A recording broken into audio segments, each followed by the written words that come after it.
Thus the heavens and the earth, and all the host of them, were finished. And on the seventh day God ended his work which he had done, and he rested on the seventh day from all his work which he had done. Then God blessed the seventh day and sanctified it, because in it he rested from all his work which God had created and made. This is the history of the heavens and the earth when they were created. In the day that the Lord God made the earth and the heavens, before any plant of the field was in the earth, and before any herb of the field had grown. For the Lord God had not caused it to rain on the earth, and there was no man to till the ground. But a mist went up from the earth and watered the whole face of the ground.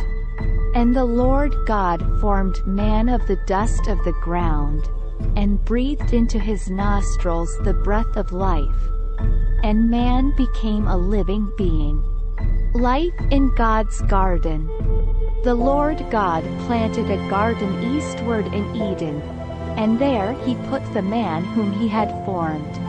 And out of the ground the Lord God made every tree grow that is pleasant to the sight and good for food. The tree of life was also in the midst of the garden, and the tree of the knowledge of good and evil.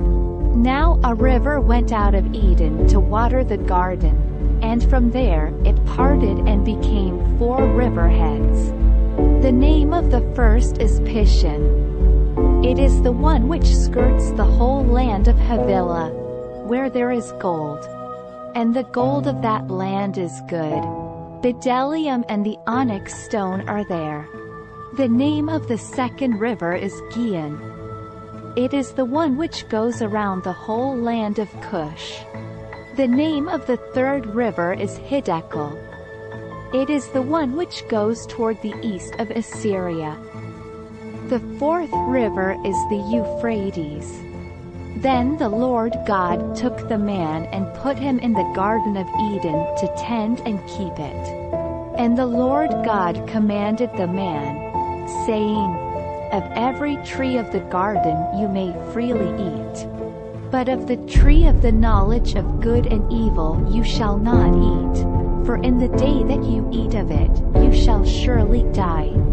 And the Lord God said, It is not good that man should be alone. I will make him a helper comparable to him. Out of the ground the Lord God formed every beast of the field and every bird of the air, and brought them to Adam to see what he would call them. And whatever Adam called each living creature, that was its name. So Adam gave names to all cattle, to the birds of the air, and to every beast of the field. But for Adam there was not found a helper comparable to him. And the Lord God caused a deep sleep to fall on Adam, and he slept, and he took one of his ribs, and closed up the flesh in its place. Then the rib which the Lord God had taken from man he made into a woman, and he brought her to the man. And Adam said, This is now bone of my bones, and flesh of my flesh. She shall be called woman, because she was taken out of man. Therefore a man shall leave his father and mother and be joined to his wife, and they shall become one flesh.